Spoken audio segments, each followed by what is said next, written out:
Hi అండి. Welcome to Rani's kitchen. Summer వచ్చిందంటేనే curries కోసం మనకు చాలా ఇబ్బంది అవుతుంటుంది. ఎందుకు అంటే ఫ్రై కర్రీస్ తినలేము, మసాలా కర్రీస్ తింటే పడది.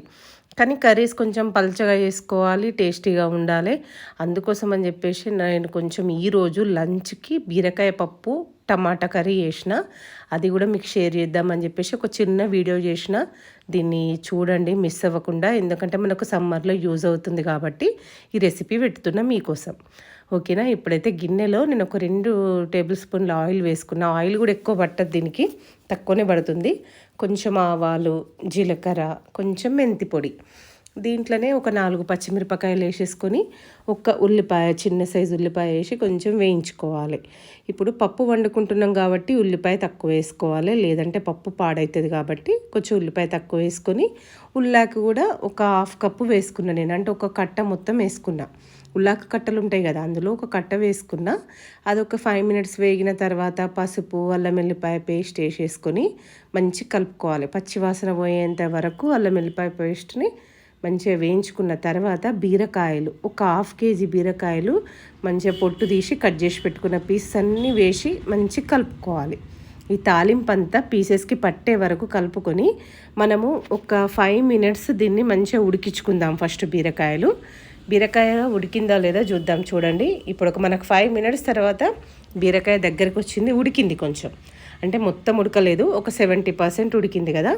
ఇప్పుడు దీన్ని ఒకసారి మంచిగా కలుపుకొని దీనిలో ఏం చేద్దామంటే మనము టమాటాలు ఉంటాయి కదా, ఒక్క టమాటా పెద్ద సైజుది వేసుకుంటున్నా.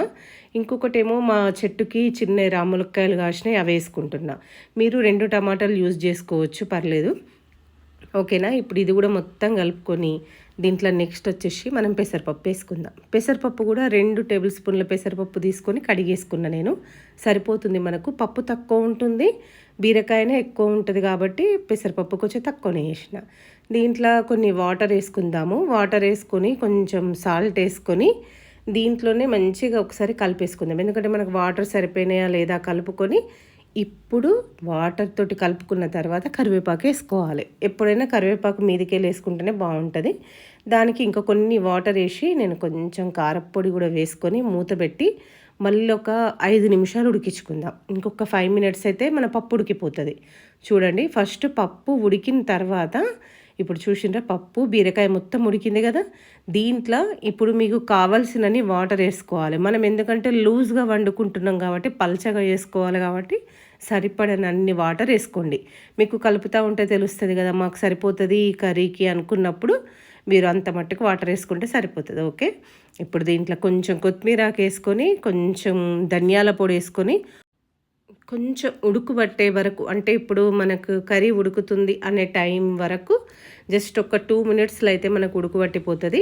అప్పుడు బంద్ చేసుకుంటే సరిపోతుంది. చూసిరా, ఇట్లా కొంచెం ఉడుకుతున్నప్పుడు మనం దీన్ని స్టవ్ను బంద్ చేసుకోవాలి. మీరు చూడండి, మీకు వాటర్ క్వాంటిటీ లూజ్గా సరిపోతుందా లేదా అని ఒకసారి చూసేసుకొని బంద్ చేసి మంచిగా వేడివేడిగా అన్నంతో సర్వ్ చేసుకోవచ్చు, లేదంటే జొన్న రొట్టె అయినా సరే, చపాతీ అయినా సరే, దేనికైనా కూడా చాలా టేస్టీగా ఉంటుంది. మీరు ఒకసారి ట్రై చేయండి. అలాగే నా ఛానల్ని ఎవరైతే ఫస్ట్ టైం చూస్తారో సబ్స్క్రైబ్ చేసుకోండి. నా వీడియోకి ఒక లైక్ చేయడం మాత్రం మర్చిపోవద్దు.